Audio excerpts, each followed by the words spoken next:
morning, students. So today I'm going to carry on forward with the third chapter of chemistry, that is atom and molecules. So I shall be taking this session with the starting of a new chapter, that is atom and molecules.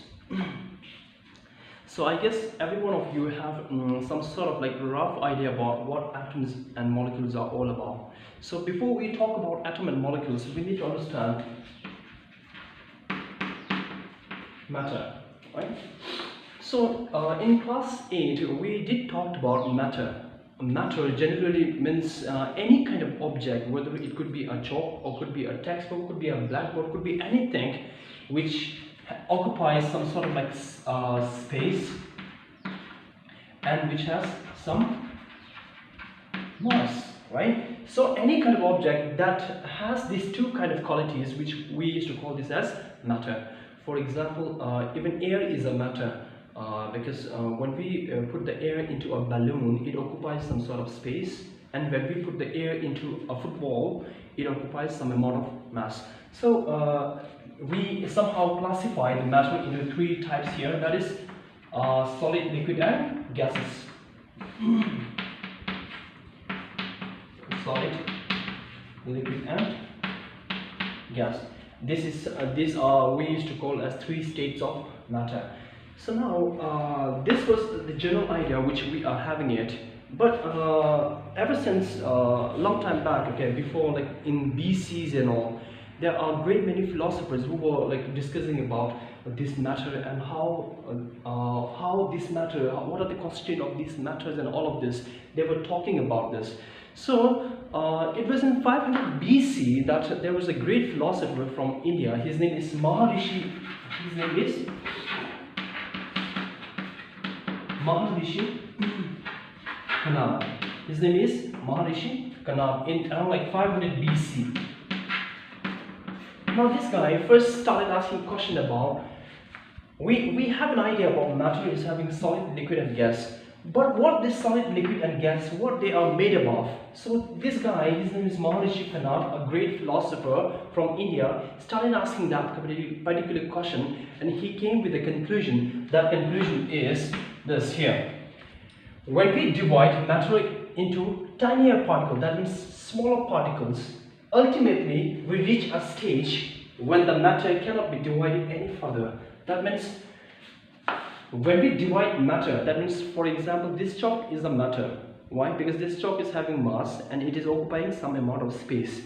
Now when we divide matter into smaller particles, if I keep on dividing the chalk into smaller pieces, ultimately we will reach a stage when the matter cannot be divided any further, because if I keep on breaking the chalk down into smaller pieces and smaller pieces, there will be a stage where I won't be able to divide that particular small particles. And this particle, according to Maharishi Kanab, he named this particle as Parmanu, right? Parmanu. Is that clear? Okay, so this is just about how the history of atom and molecules, they are coming up, right? But around like the same kind of era, there is another guy, his name is Democritus. And Democritus, okay, let's say Democritus again. There is another guy, his name is Lysippus, okay? His name is, okay. He also said the same thing here, Democritus. He also said the same thing. That is, when we divide the matter into tiny particles, ultimately we will reach a stage when the matter cannot be divided any further. He also said the same thing. But what is the difference between Democritus and Maharishi Kanab is that he, instead of referring the name Parmanu, this guy Democritus called the name as atomos. Atomos. This word atomos, it means indivisible. Indivisible. Is that clear? So this is how we started with atom and molecules, right? This atom, the word came from the word atomos here, which means indivisible. Is that clear? Now this is just about the history of atom and molecules. Actually, there is a matter which has three states of matter, that is solid, liquid and gas. And this solid, liquid, gas, scientists and all these kind of great philosophers, they start pondering about what these matters are made up of, and they came with certain kind of conclusion like this one over here, and they named it as Parmanu. And there is another guy, his name is Democritus, he named it as Atomus, which is also referred to as indivisible, right? Okay.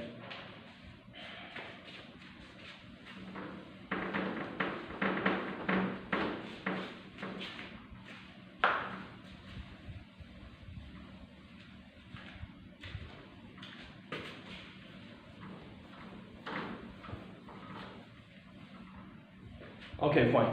Now with this, there are other kind of like scientists in late 17th and 16th, late 16th century and 17th century.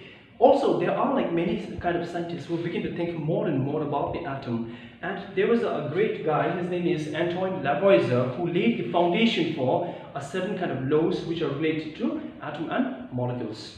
Is that clear? So now, since people begin to have more information about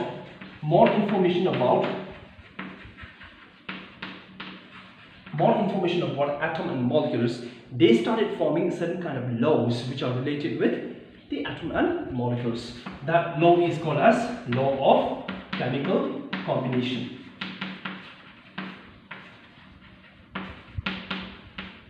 Law of chemical combination. This law of chemical combination generally constitute two laws that are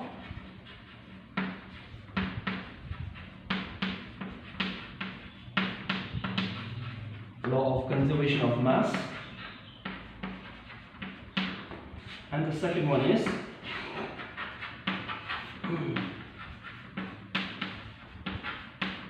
constant or definite proportion. Point here. So now these are the laws. Now, how we are relating these laws with the atom and molecule is like this here. Because previously we don't have any kind of idea about the atom and molecules. We have the idea of matter. Gradually, the philosophers begin to talk about the matter and what these matters are made of, and they begin to think about the smaller indivisible particle called atom. Now, these atoms, now they are not, staying in a singular manner. They constitute, like they form a chemical bond, they stay together in a group, or they form certain kind of compounds. Now they were thinking how this atom, the indivisible particle, they used to form with each other. Regarding that, they began to think about the certain kind of laws, that is the law of chemical combination, which constitute two laws, that is law of conservation of mass and the law of constant or definite proportion. We will first talk about law of conservation of mass. Okay, so now in this particular law here, this law was first formulated by the man called, he's a French, Antoine Lavoisier. Okay, he first formed this law, that is the law of conservation of mass. According to him, he gave two postulates in the case of law of conservation of mass. Number one, right? What he said, all matter. He said all matters arises from pre-existing matter. Pre-existing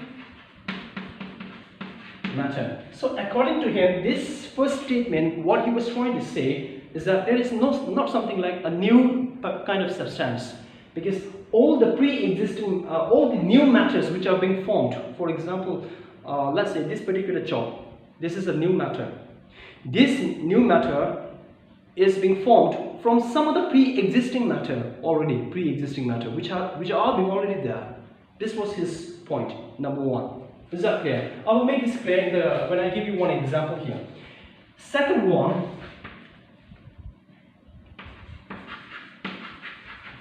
the mass of the newly formed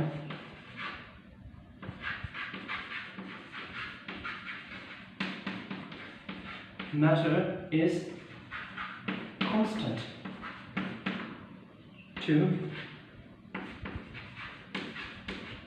the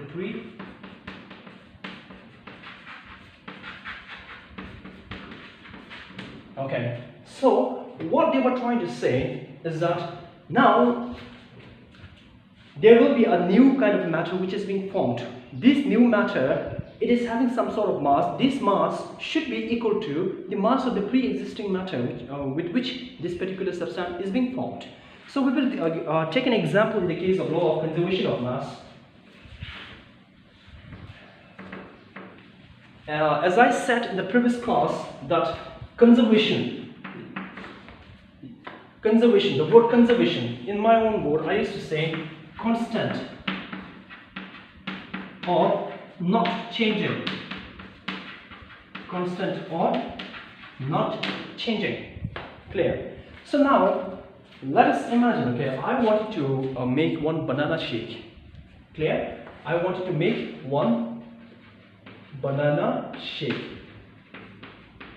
Now for me to make banana shake, what I have to get is I need to have banana, and I need to have, let's say, milk. Then I need to have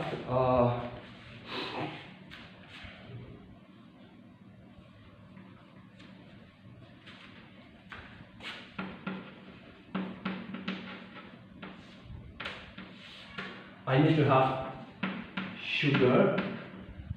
Okay, so now these three constituents I'm going to use to make a banana shake. Now I cannot say that is banana shake a banana? Yes. Is banana shake a milk? Yes. Is banana shake a sugar? Yes. But you cannot say that banana shake is a sugar in particular. You cannot say that because sugar is not a banana shake. Sugar is present in banana shake, right? So now this is the newly formed matter. That is the newly formed matter. Newly formed. This is the pre-existing matter. Now let us imagine, okay, if I am going to use like assumptions, suppose if I am going to use 10 gram of banana and milk, let's say, normally you used to measure in liter and all of this, but for now we are going to measure 5 gram, sugar of 5 gram. If we use 10 gram of milk, banana, and 5 gram of milk and 5 gram of sugar, this banana shake, it will have a mass of 20 gram. Why? Because 10 plus 5 plus 5 is 20, this banana shake. So, according to Antoine Lavoisier, what he was saying is that all matter arises from pre-existing matter. That means this particular matter has arisen from the pre-existing matter like banana, milk and sugar. This is not a new thing because it has arises from the banana, milk and sugar. Is that clear?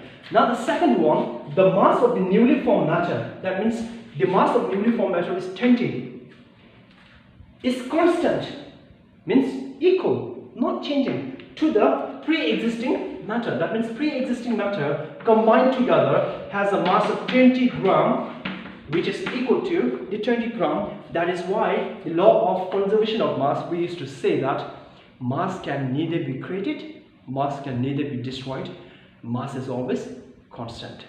Is that clear? This is the law of conservation of mass. Okay?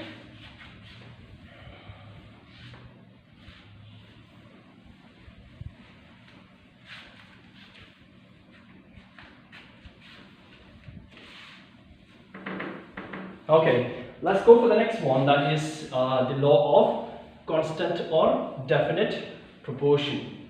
Law of constant or definite proportion. I'm going to write here. Law of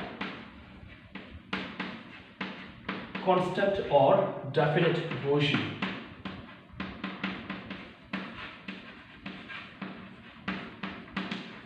This law was first given by Joseph Proust, which is why this law is also referred to as Proust law. Understand, this is also referred to as Proust law. Okay.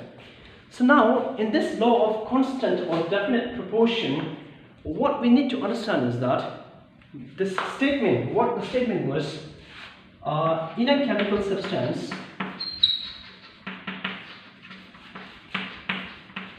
in a chemical substance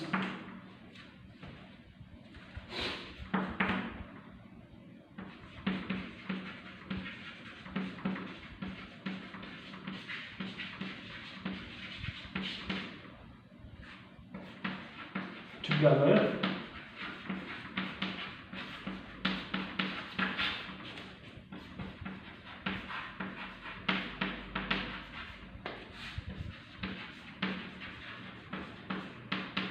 okay. This was the statement given by Proust. Now we will try to understand this. What they were saying is that in a chemical substance, that means, let's say, suppose a chemical substance, in that, let's suppose imagine, okay, there is a chemical substance, say C, okay. This chemical substance is made up of certain kind of elements like A and B, okay. Now these A and B are made up of, C is made up of A and B is present in C. I hope I'm not trying to make it more confusing to you, okay. Let's make it more simple. Let's just go for the example of banana shake here, okay. So now we made the banana shake here. Banana shake. Now I have given this banana shake to Mr. Tenzin here. Mr. Tenzin, okay. So Mr. Tenzin took the banana shake and he really liked that banana shake. So what he asked me now that he is going to bring two more of his friends. And he requested me to give me the same banana shake. Understand? So now previously when I was making this banana shake, I used banana of 10 gram and let's say milk of 5 gram or sugar of 5 gram. I use this. This is 10, I'm sorry, 10. Okay. Now I have given these three constituents and I made a banana shake and I gave this banana shake to Mr. Tenzin here. Now Tenzin really liked this banana shake and he requested me to make another banana shake for him as well as for his friend, two of his friends. Now what I have to do is that if I try to use 10 gram and milk and along with the 5 gram of sugar, all three peoples, that means the three friends, they will get a little amount of banana shake. But I don't want this to happen, okay, because they are going to have a glass. This is the glass with which Tenzin took the banana shake. Now I have to give this much full of banana shake to this guy also here. Okay, and to this guy also here. Fine. Is that clear? So now I have to give this. Now in order to give this, what I have an option is that I have to add some more banana and I have to add some more milk. I have to add some more sugar. Now what I will do is that in general case, in order to make the proper kind of taste, that means the same kind of banana shake which I had given to Tenzin, what I'm going to do is that I'm going to make another 10 plus another 10. This is for this guy here and this is for this guy here. And I will add another 5 and another 5 milk here. Then I will add another 5 plus another 5. So in short, for 3 person, I have to triple it up. Is that clear? So the banana shake which I made for all these 3 individuals, all the 3 is 20 gram and 20 gram. That is fixed proportion by mass. Is that clear? In short, if I give you another kind of example, is that let's suppose imagine we talk about ammonia here, ammonia, NH3, ammonia. Let's say 17 gram of ammonia. If there is a 17 gram of ammonia, we can somehow say there is a presence of 14 gram of nitrogen plus there is a 3 gram of hydrogen. In a chemical substance, the elements, that is nitrogen and hydrogen, they are present in fixed quantity by mass, that is 14 and 3 by mass. Is that clear? Similarly, in the case of, let's say, 9 gram of water, that is a chemical substance again, it has the presence of hydrogen and oxygen here. It has the presence of hydrogen and oxygen. In a chemical substance, all the elements, that is hydrogen and oxygen, they are present in a fixed quantity by mass. That is 8 gram and 1 gram of hydrogen, that is equal to 9 gram. That is the ratio of 1:8. This is how the law of chemical combination is all about in actual sense. Is that clear? So,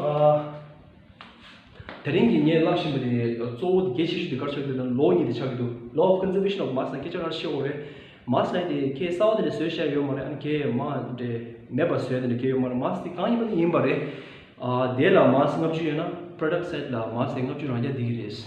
One. Then even the law of chemical combination is a show once the source corning kin by nagi katina chukurang ratio because it begin 1:8 degrees. Kachini should be less say water H2O the chemical substance Shabina H2O.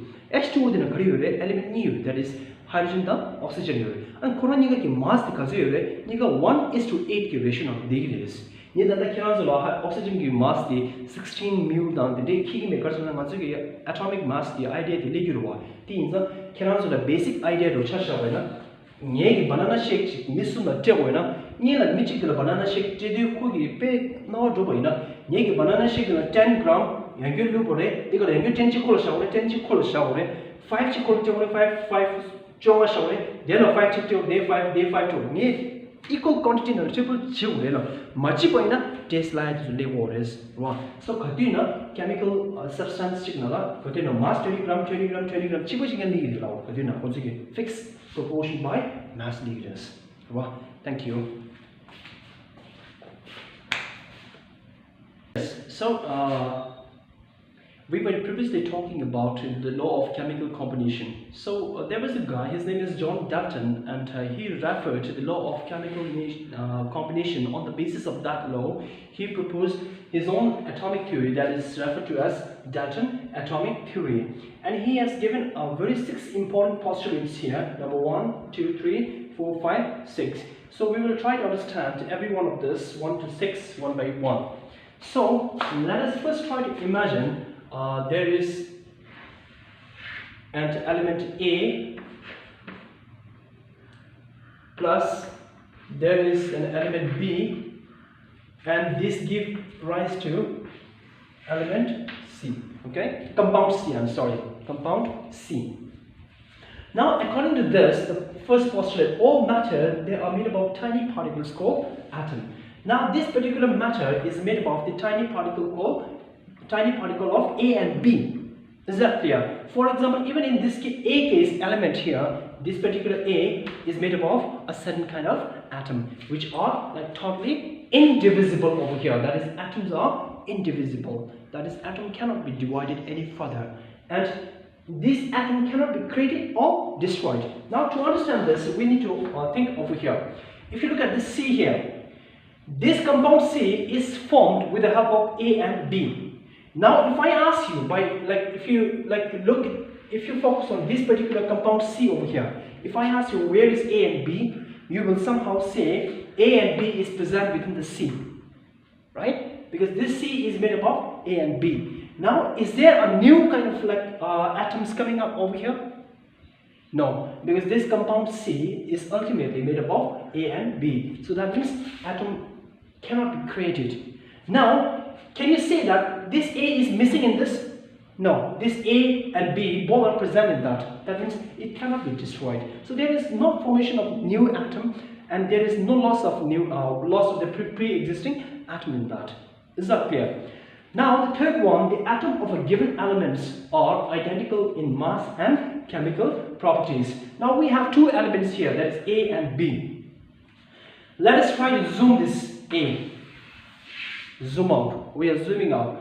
When we zoom out this element A, we will find a small amount of atom A in that. And all these atom here, all this atom which are present in this particular element A here, A.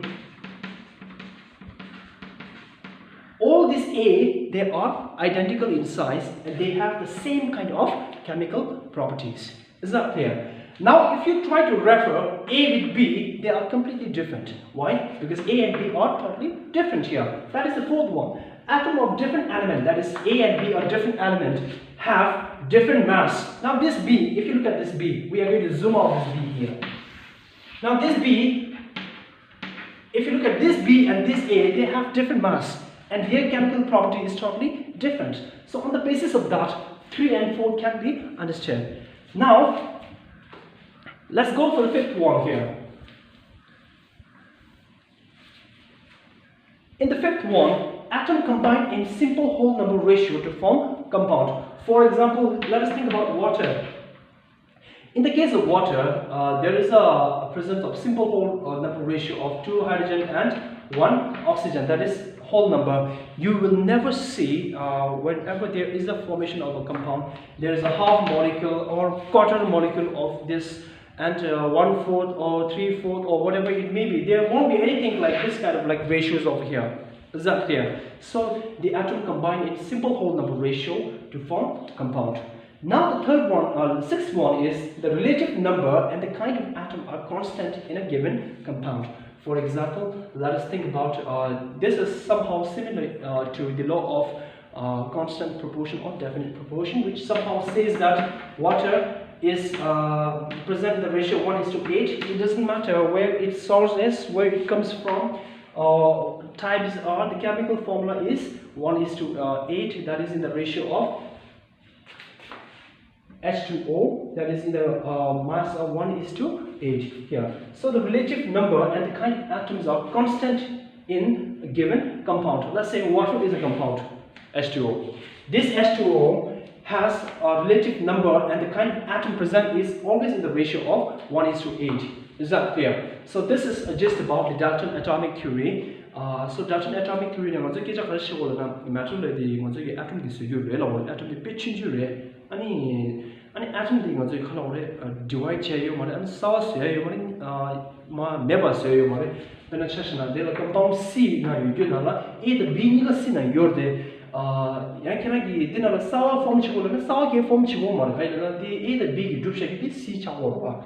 Okay, somebody this is also the age booking level na a dina la yu ge atom ka gi science ta mass sa chibal re an ko gi ani chemical property chibal re in a the B ni that different real ani atom combine in simple whole number ratio to form compound kati na manzo quarter la the 3/4 la the 1/4 la ne ki the compound se shagi ne ki yo mare la kati na ratio ya ne 2:1 1:2 1:8 whole number simple whole number ratio ne gi is ani ta thama dikhalo la manzo ki compound chikina la kati na atom kurang ki kind here one number the ratio ti kati na chipa chikyam ni gi re kati na constant ni gi re la that's all to